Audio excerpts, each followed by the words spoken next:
Hello, so today we're going to start section 4.2, the Muslim empires. So our essential question for this section is, after the early spread of Islam, what three empires were started and what were some of the characteristics of each of them? So here we have the Ottoman, the Safavid, and the Mughal empires. You can see they are all color-coded here. We have the Ottoman Empire, which you'll notice very similar to what was the Islamic Empire that we talked about in chapter 3.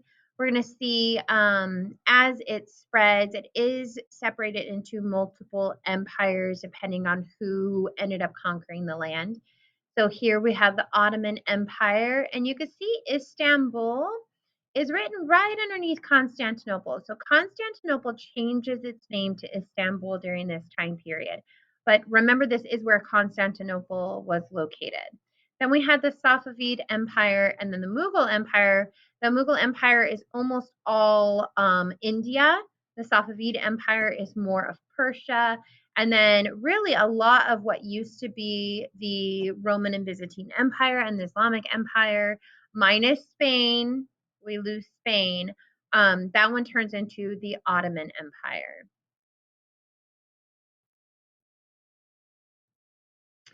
So let's talk about the Ottoman Empire first. So in the 1200s, Ottomans began conquering the Christian Byzantine Empire. The Janissaries, we talked about the Janissaries during our vocabulary. And the Janissaries are slave soldiers that converted to Islam and became fiercely loyal warriors. So these are people that, as they were conquered, they were given the opportunity to stay in Islam, and they converted to Islam, or in the Islamic Empire and the Ottoman Empire. They converted to Islam and they became fiercely loyal to the government.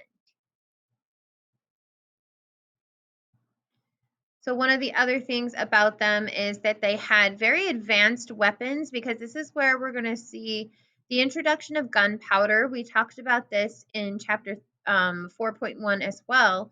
We do have the advancement in weapons. They're going to be getting very crude rifles and muskets from Africa, actually. And they're going to be using this gunpowder that was developed in China to help them fight. So in 1453, we have Mehmed II. He conquered Constantinople, and he changes the name from Constantinople to Istanbul.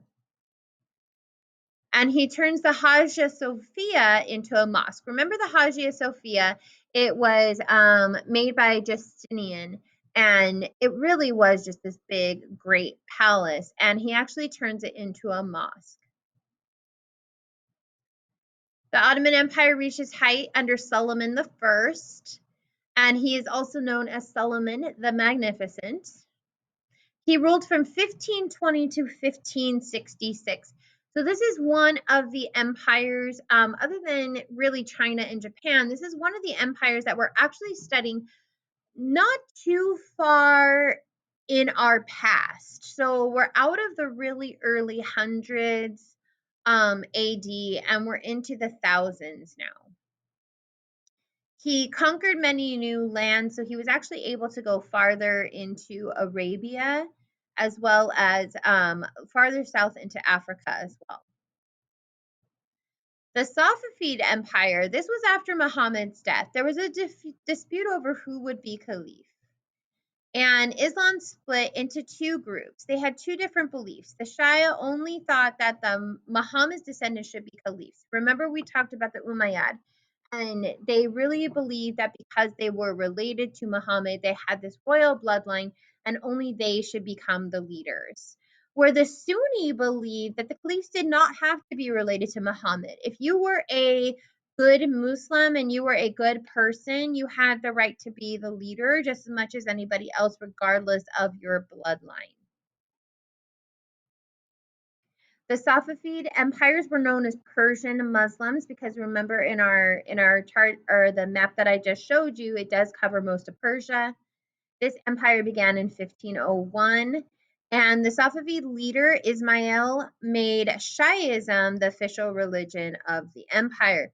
So remember that they had a lot of religious tolerance where they incorporated a lot of different religions together. We see cultural blending, and we're going to see new religions and new forms of Islam actually appear. So in 1588, Abbas becomes the greatest of all Safavid leaders. He trained foreign slave boys to be soldiers. So we talked about this, the slave soldiers, the Janissaries in the Ottoman Empire. This was similar, but they started at a very young age. So these are young boys that they are training to become soldiers. So this is really all they're going to know for most of their life. And the capital of the Safavid Empire was Isfahan. For the Mughal Empire, these are Turkish Muslims. They're mostly from Central Asia, and they're going to take over most of India. They're established by the leader Babur, also known as the Tiger. And this is really known as the Northern India Empire. They did practice religious tolerance. We talked about this in section 4.1. It blended Persian, Islamic, and Hindu elements all together. So they're really taking a lot of different cultures, a lot of different religions, and making something brand new. You can see in the background, though, they are still celebrating their religion in a mosque, but they're going to actually bring in other cultural aspects from other cultures as well. They are the ones very famous to build the Taj Mahal. That's what you see here in the picture. So it's a very famous mosque. It is known as one of the wonders of the world. People go from all over the world to see the Taj Mahal and to pray there and to worship there. Also, it's just a great archaeological and artistic place to visit. So that is briefly covers 3 of the main Islamic empires. So remember, you're going to add to your notes after reading section 4.2, pages 88 through 93 in your text. You want to underline or even bold the vocabulary words, highlight main ideas, create a question for each section in the questioning column, and then make sure to answer your essential question in your summary. And that is it for section